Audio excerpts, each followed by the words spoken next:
Satu-satunya yang tersisa, yang belum di-share ke masyarakat adalah motif. Ya kalau dia dikonsumsi ke publik, nanti timbul image yang berbeda-beda. Banyak selentingan beredar mulai dari soal perselingkuhan hingga judi online. Motif biar nanti dikonstruksi hukumnya, karena itu sensitif, mungkin hanya boleh didengar oleh orang-orang dewasa.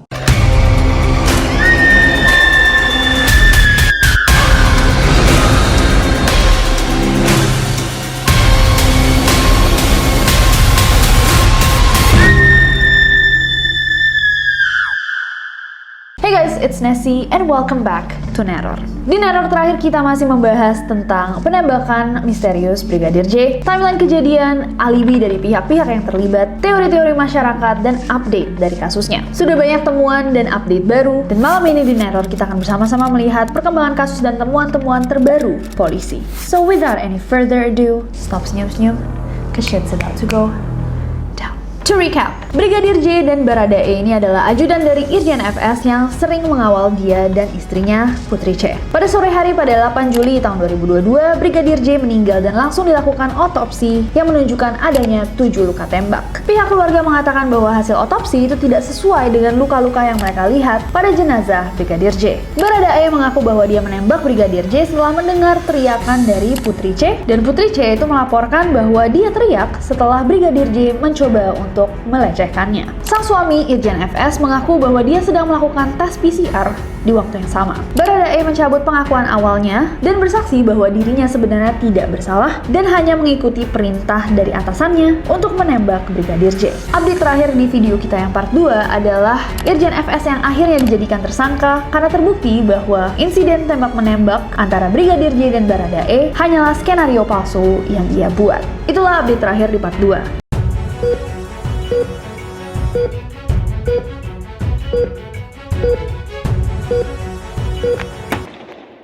Rabu 10 Agustus 2022, akhirnya publik mendapatkan update terbesar dalam kasus ini ketika CNN merilis puluhan rekaman CCTV dari hari kejadian. Dan inilah breakdown dari CCTV-nya. Pukul 9:29 melalui CCTV daerah Magelang terekam nih sebuah mobil polisi patroli dan pengawalan lalu lintas diikuti dengan satu mobil MPV hitam dan satu mobil SUV hitam. Mobil satu isinya Putri C, supirnya KM, Baradae, dan satu asisten rumah tangga. Mobil 2 isinya Bribka R dan Brigadir J. Pukul 14.02, rombongan berhenti di rest area KM 86B Tol Cipali. Semenit kemudian 14.03, Brigadir J keluar dari mobil SUV hitam menuju toilet. 14.06, rombongan meninggalkan rest area dan melanjutkan perjalanan menuju area Jakarta. 15.29 melalui CCTV rumah pribadi Irjen FS di Duren 3, terlihat Irjen FS tiba di rumahnya menggunakan seragam polisi dinas lengkap. Terlihat juga ada seseorang berkaos putih di belakangnya. 15.37, anggota Nakes masuk ke rumah Irjen FS untuk tes PCR. 15.40, rombongan Putri C termasuk Brigadir J dan Baradae tiba di rumah pribadi Irjen FS. 1 menit kemudian, 15.41, Putri C terlihat masuk ke dalam rumah dengan sweater dan legging hitam, dan Putri C ini diikutin sama 3 orang di belakangnya. Pada waktu yang sama, terlihat juga Brigadir J menggunakan kaos putih dan celana jeans biru masuk ke rumah dengan membawa ransel hitam. Ransel ini kemudian dia berikan kepada ajudan lain yang memakai kaos dan masker hitam. Brigadir J lalu keluar dari garasi untuk ikut membantu memasukkan barang-barang bawaan ke dalam rumah. Gak lama kemudian, terlihat Baradae dengan kaos biru masuk ke dalam rumah juga. 15.46, Putri C melakukan tes PCR diikuti oleh Brigadir J dan Baradae secara bergantian. 3 menit kemudian, 15.49, Baradae disusul Brigadir J keluar rumah, dan di rekaman CCTV inilah terakhir kali ini kelihatan aktivitas Brigadir J di rumah pribadi Irjen FS. So, rekaman CCTV ini mematahkan asumsi kuasa hukumnya Brigadir J yang di awal mengatakan mungkin saja Brigadir J ini udah meninggal di Magelang ataupun di mobil. Karena kalau kita lihat di CCTV-nya, he's very much alive at that point. Pukul 17.05 terlihat Putri C berjalan keluar rumah menuju mobil MPV hitam dengan pakaian yang sama saat dia masuk ke rumah pertama kali. Dia kemudian pergi meninggalkan rumah pada 17.07. 17.09 melalui CCTV penduduk sekitar, terlihat sebuah mobil MPV hitam yang dikendarai Putri C melewati Jalan Duren 3 Barat menuju arah rumah dinas Irjen FS. 17.10, CCTV rumah pribadi Irjen FS merekam Irjen FS berjalan keluar melalui garasi rumah pribadinya menuju mobil SUV hitam. 17.11, CCTV penduduk sekitar merekam mobil SUV hitamnya Irjen FS lewat Jalan Duren 3 Barat bersama motor patwal di belakangnya. Tapi nggak lama kemudian, terekam motor patwalnya tuh sempat berhenti sebentar, terus melakukan kontak di handphonenya, ngecek sesuatu lah di handphonenya, lalu motor patwal tersebut dan mobil Irjen FS mundur, kemudian berputar balik ke arah rumah dinas. Selang 10 menit 17.23, CCTV di rumah pribadinya Irjen FS merekam Putri C yang memasuki rumah bersama 2 orang di belakangnya. Kali ini dia memakai setelan piyama berlengan dan celana pendek berwarna hijau. Nah, disinilah yang orang-orang bilang dia terlihat seperti sedang atau habis menangis. Sekitar 25 menit kemudian, pada 17.50, CCTV kembali merekam ada sebuah mobil Probox Mazda berputar ke arah TKP. 19.31 terlihat mobil ambulans bergerak menuju TKP, kemudian sekitar 20 menit setelahnya, 19.51 terlihat mobil Probox Pajero, ambulans, Avanza hitam, dan mobil Probox Grand Vitara mengarah keluar kompleks. 20.16 rombongan mobil yang diduga membawa jenazah Brigadir J terlihat memasuki area Rumah Sakit Polri Kramat Jati.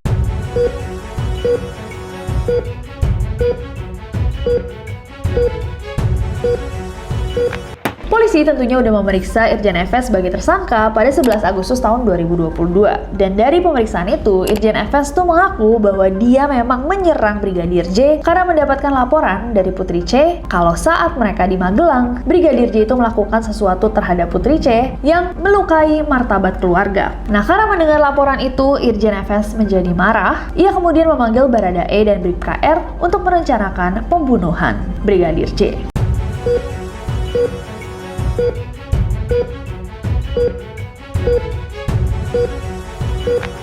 Kita sebelumnya belum dengar banyak dari KM, supir pribadinya Putri C. Tapi saat diperiksa, KM mengaku bahwa ada beberapa kejadian yang terjadi di Magelang. Kejadian pertama itu terjadi pada tanggal 4 Juli sekitar pukul 6 sore di rumah Irjen FS di Magelang. KM mengaku memergoki Brigadir J saat itu sedang berada dekat dengan Putri C yang sedang duduk di sofa. Ditegurlah Brigadir J oleh KM karena menurutnya sikap Brigadir J itu tidak sopan. Nah, kejadian yang kedua itu terjadi sekali lagi di rumahnya Irjen FS di Magelang pada tanggal 7 Juli, tepat sehari sebelum Brigadir J meninggal. KM mengaku memergoki Brigadir J ada di kamar yang sama dengan Putri C. Nah, diduga KM ini melaporkan kejadian ini ketika Irjen FS itu sudah berada di Jakarta. Karena dia memang pulang sehari sebelum yang lain. Jadi mungkin ditelepon sama KM terus dia marah besar.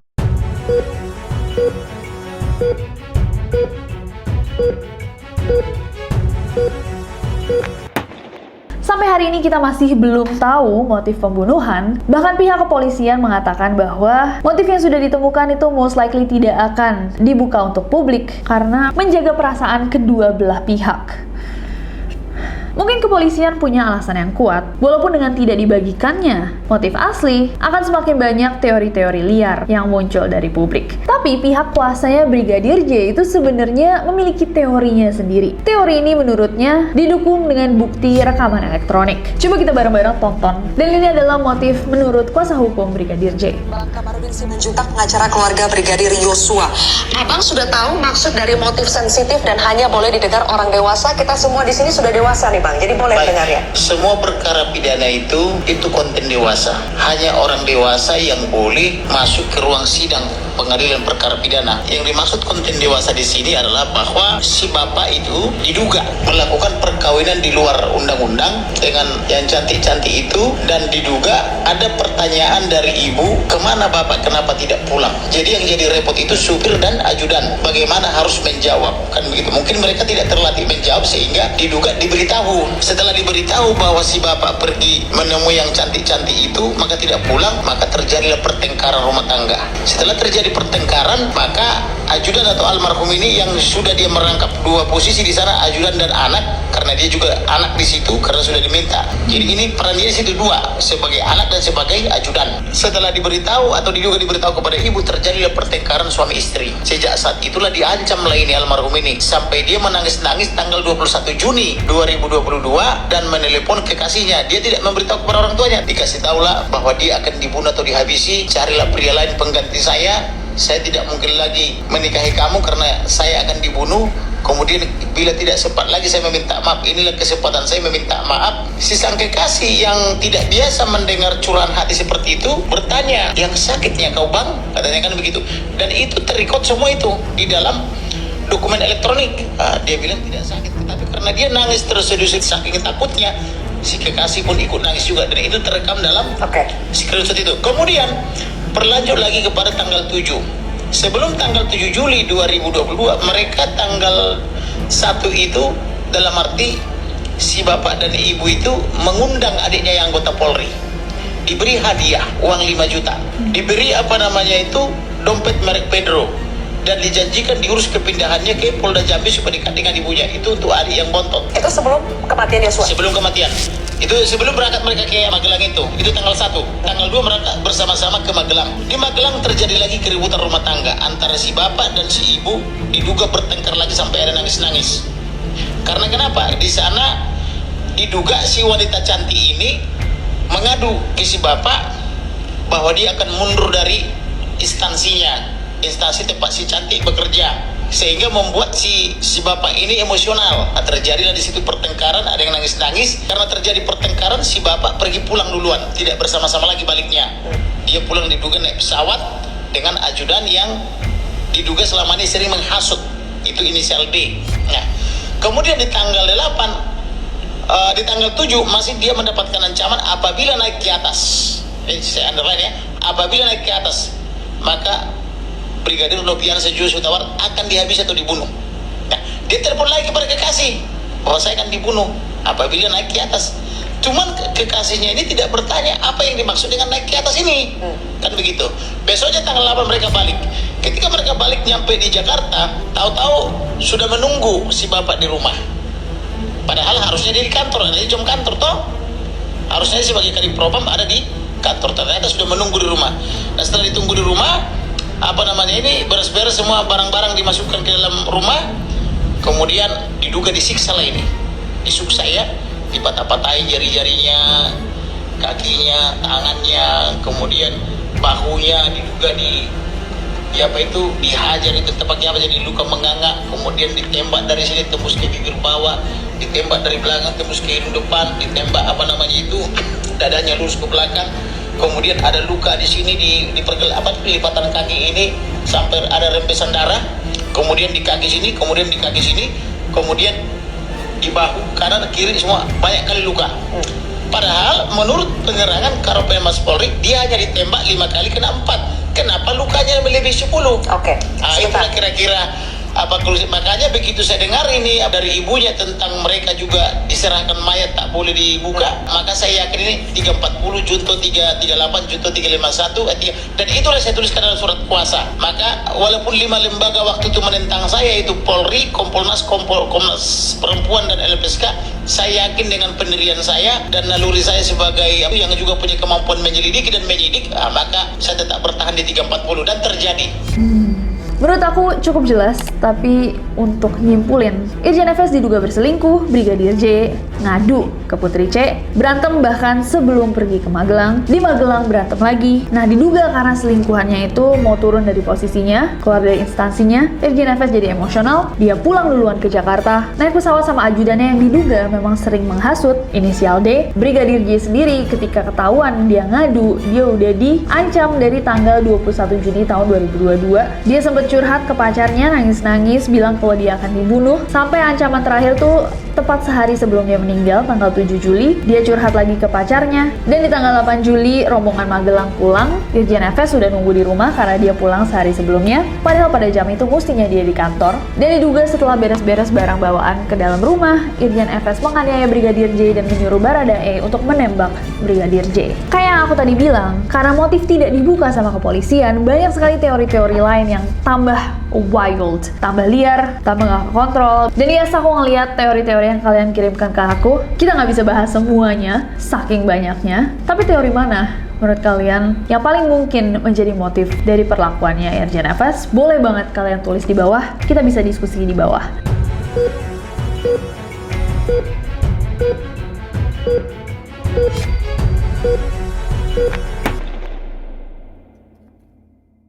Update juga mungkin kalian sedikit bingung tentang apa yang terjadi sama pengacaranya Baradae. Jadi pada 11 Agustus tahun 2022 saat melakukan wawancara nih di Metro TV secara live, pengacara Baradae Deoli Payumara itu memberitahu bahwa dia tuh tiba-tiba mendapatkan surat dari Baradae yang memberitahu pada saat live itu bahwa dia baru saja mendapatkan surat dari Baradae yang mencabut kuasa dari kedua kuasa hukumnya yang semula adalah Deoli Payumara dan Muhammad Burhanuddin. Nah di live itu kalau misalkan kalian sempet nonton, dia menunjukkan gitu kan, dan dia bilang ini hal yang aneh, bagaimana Baradae bisa mengirimkan ini padahal dia sedang ditahan, sementara ini adalah surat yang diketik lalu ditandatangani. Basically pada siaran langsung itu dia mengajukan teori konspirasi bahwa surat itu tidak ditulis oleh Baradae. Tapi menurut kuasa hukum Baradae yang baru, emang dia diberhentikan sama Baradae, dan alasan diberhentikannya adalah karena sejak hari pertama tim pengacara lama ini tidak mendampingi Baradae waktu menandatangani kuasa, tidak mendampingi saat BAP, tidak menangani masalah dengan maksimal, tapi malah punya waktu untuk turun dan melakukan press conference. Selain itu ada beberapa hal yang Baradae katakan yang bersifat rahasia, tapi sama tim pengacara lamanya ini malah diungkap ke publik secara sepotong-sepotong. Termasuk masalah Baradae yang dijanjikan Irjen FS untuk diberikan 1 miliar, itu bikin publik mikir bahwa Baradae ini ikut dalam perencanaan pembunuhan Brigadir J. Padahal menurut Baradae, dia itu dijanjikan 1 M setelah kejadian, bukan sebelum. Basically uang tutup mulut. Dan Baradae sama sekali tidak tahu tentang rencana Irjen FS yang ingin menghabisi Brigadir J. That was the update so far. Gimana menurut kalian kasus ini guys? Sebelum video ini berakhir, aku mau ambil kesempatan ini untuk mengapresiasi kinerja kepolisian Republik Indonesia yang dalam waktu singkat 1 bulan mampu mengungkap dan menemukan titik terang atas kasus misterius penembakan Brigadir J. Dan props to the police force, walaupun dalam penanganan kasus ini banyak dari anggota kepolisian yang melanggar kode etik, pihak kepolisian mengakui hal itu dan mencari solusi yang terbaik, memeriksa para anggotanya. Dan sampai Sabtu kemarin tanggal 13 Agustus tahun 2022 sebanyak 16 anggota kepolisian sudah diamankan di tempat khusus. Pihak kepolisian menonaktifkan dan memutasi beberapa anggota, dan setelah proses penyidikan yang cukup brutal, pihak kepolisian menetapkan 4 orang sebagai tersangka dalam kasus ini. Dan update terakhir, 15 Agustus tahun 2022, Baradae ini sedang ditempatkan di Bareskrim Polri dan mendapatkan pengamanan dan pemantauan khusus dari LPSK sebagai Justice Collaborator. Terima kasih banyak atas kerja kerasnya bapak-bapak polisi, dan kami titipkan dan terus akan pantau Baradae sebagai Justice Collaborator. Dan sampai hari ini, publik masih menunggu putusan dakwaan terhadap Putri C terkait pelaporan awal yang tidak sesuai fakta yang dibuatnya. Terima kasih semua Nenoris yang terus memantau kasus ini bersama kami, mengirimkan referensi, bukti, dan teori-teori yang ada. Semoga kalian mengapresiasi video ini. Jangan lupa pencet tombol subscribe, karena aku gak sabar untuk ketemu kalian lagi di Neror selanjutnya. Bye.